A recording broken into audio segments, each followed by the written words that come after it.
Isang mapagpalang araw mga kaparehas, narito po tayo sa Barangay San Roque, Hagonoy, Bulacan. Kung sa makapanayan po natin ngayon ang butihing lingkod, Barangay Kagawa, naglilingkod, nagsiservisyo, nagmamalasakit, gumagawa at gagawa pa ng maraming kabutihan sa kanya nasasakupan at sa bayan ng Hagonoy dahil siya din po ay nagnanais bilang maging kusihal ng bayan sa bayan ng Hagonoy, Bulacan. Signagalang Barangay Kagawa, Dremon, Natividad.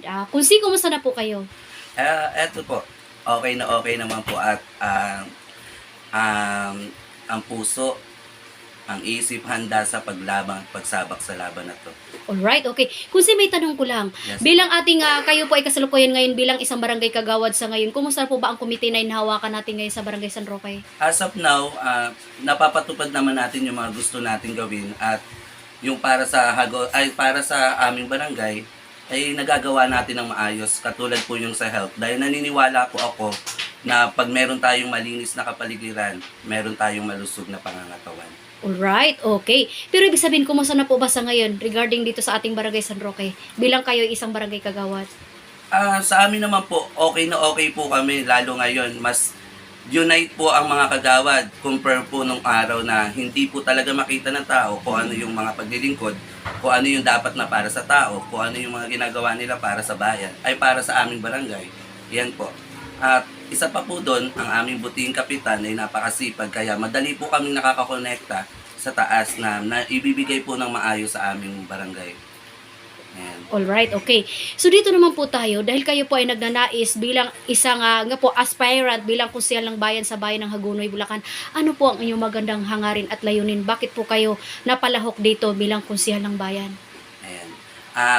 Bilang aspirant po na tatakbo bilang konsehal, ang inyong po pumutihing kagawad na si Raymond Natividad, ang ang tangi pong nasa sa aking kalooban, lalo-lalo na po sa aking puso, syempre yung pagmamahal sa kapwa, lalo po sa bayan ng Hagonoy. Dahil hindi naman po lingid sa inyong lahat na ang bayang Hagonoy ay mababa na. Kumbaga, ang tubig, pasok, labas. Ganon din po sa kapaligiran na nakikita po ng lahat na number one pong problema ng Hagonoy is ang basura.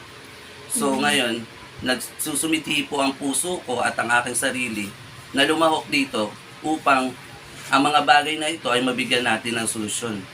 At ito po ang ilalaban natin sa konseho upang mabigyan ito ng aksyon.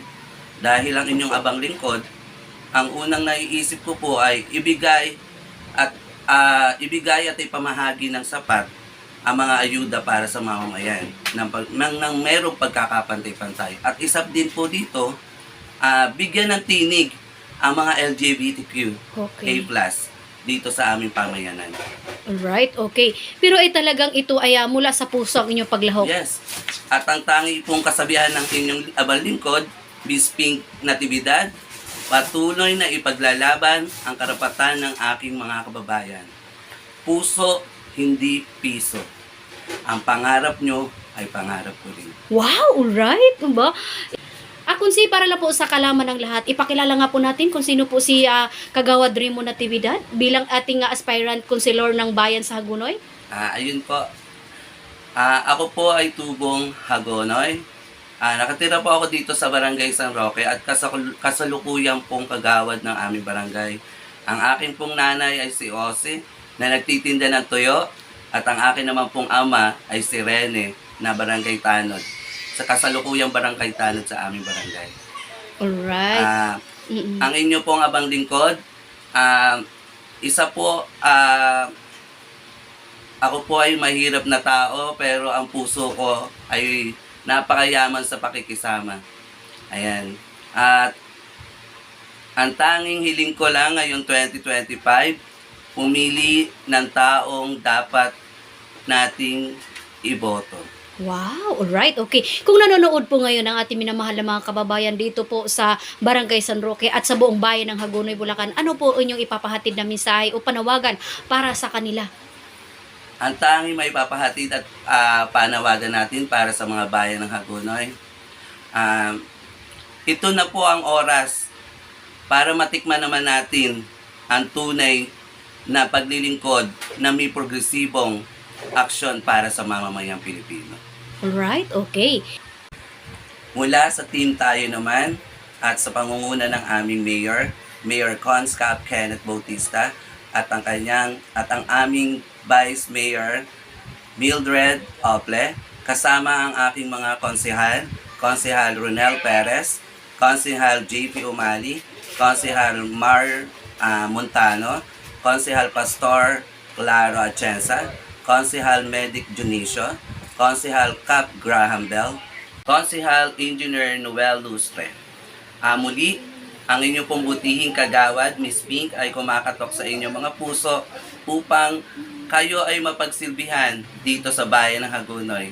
At hayaan niyo po na ang inyong abang lingkod ay maipahayag kung ano yung pagmamahal na dapat ibigay para sa mamamayan. Muli, Miss Pink Natividad, maglilingkod sa inyo ng tapat. Patuloy na ipaglalaban ang karapatan ng aking mga kababayan. Puso, hindi piso. Ang pangarap ko ay pangarap nyo rin. Hindi nyo makakalimutan ang dibon ng kababaihan. Maraming salamat po. Alright, okay. Yan po mga kaparehas, sa ating nakapanayan po ngayon ay ang ating kasalukuyang barangay kagawad sa barangay San Roque, Hagonoy, Bulacan. At ngayon po ay nagnanais, maglilingkod, magsiservisyo, magmamalasakit bilang konsehal ng bayan ng Hagonoy, Bulacan. Magandang araw po mga kaparehas. Lay Castro po ng Parehas News. Ingat-ingat po kay Kunsi, in your family. God bless us all. God bless Mabuhay po kayo. Mabuhay po tayong lahat.